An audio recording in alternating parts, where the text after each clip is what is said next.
क्या आपको फाइबोनाक्सी सीरीज के सीक्रेट पता है? चलिए मैं बता देता हूं।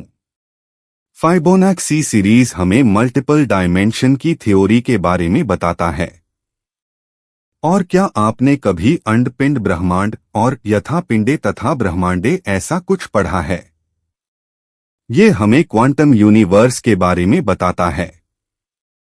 और क्या आपने कभी इमेजिन किया है कि हमारे इतने बड़े प्लैनेट अर्थ के हर एक एटम में एक मल्टीवर्स हो? चलिए मैं आपको एक ऐसे ही एटॉमिक वर्ल्ड की सफर में ले जाता हूं, जिसको मैं अनुलोक बुलाऊंगा। इस अनुलोक के अंदर हजारों लाखों यूनिवर्स के बीच एक छोटा सा यूनिवर्स की एक नन्हा सा सौरमंडल के अंदर एक बड़ा सा प्लैनेट आर्कास, जिसमें हजारों जनजातियां खुशी खुशी रह रही थीं। इससे अनजान उनके ग्रह के बाहर एक असीम ब्रह्मांड है। वो एक ऐसी दुनिया थी जहां युद्ध कला मतलब मार्शल आर्ट्स ही सब कुछ था। उसी ग्रह के एक छोटे से कबीले के मुखिया की हवेली में मुखिया एक कमरे के सामने अपने चेहरे पर बेचैनी लिए इधर उधर घूम रहा था, और उस कमरे से किसी महिला की चीखने चिल्लाने की आवाजें आ रही थीं। वो सुनकर मुखिया की चिंता पल पल और बढ़ रही थी। ये देखकर वहीं पर खड़ा मुखिया का एक सलाहकार और दोस्त रामलाल बोला, राघव, तुम इतनी चिंता क्यों कर रहे हो? ये पहली बार नहीं है तुम पिता बन रहे हो। इससे पहले भी तुम अपनी बाकी पत्नियों से पिता बने हो। इसकी जवाब में मुखिया ने कहा, हाँ तुम सही कह रहे हो, लेकिन तुम जानते हो भूमिजा मेरी पहली पत्नी है।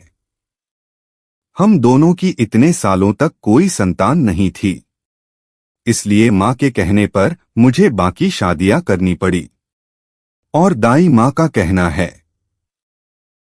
माँ और बच्चे दोनों का बचना मुश्किल है, इसीलिए मुझे चिंता हो रही है।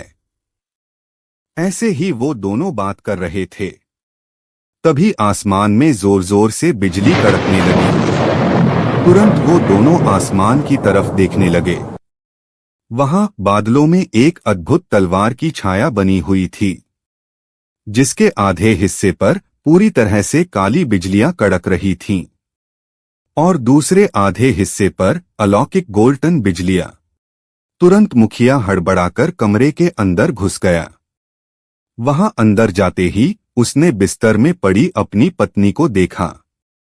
उसकी आंखें बंद थीं, और उसने रोते हुए अपने बच्चे को देखा। तभी वहीं खड़ी दाई माँ ने कहा, मुख्य जी, एक बुरी खबर है। ये सुनते ही उसके दिल की धड़कन एक पल के लिए रुक गई, और अगले ही पल वो गुस्से से भर उठा। तुरंत उसने अपनी तलवार निकाली और चीख उठा, पैदा होते ही अपनी मां को मारने वाले, तुम एक असुर ही हो। कहते हुए उसने उस बच्चे पर वार कर दिया। तभी एक और तलवार ने मुखिया के वार को उस बच्चे को लगने से पहले ही रोक दिया। मुखिया की तलवार का वार रोकने वाली वो तलवार किसकी थी? क्या सच में मुखिया की पत्नी मर चुकी है? और क्या सच में वो बच्चा कोई असुर है या कोई दिव्य योद्धा? आगे इस कहानी को जानने के लिए सुनिए कहानी द सुप्रीम कंट्रोल।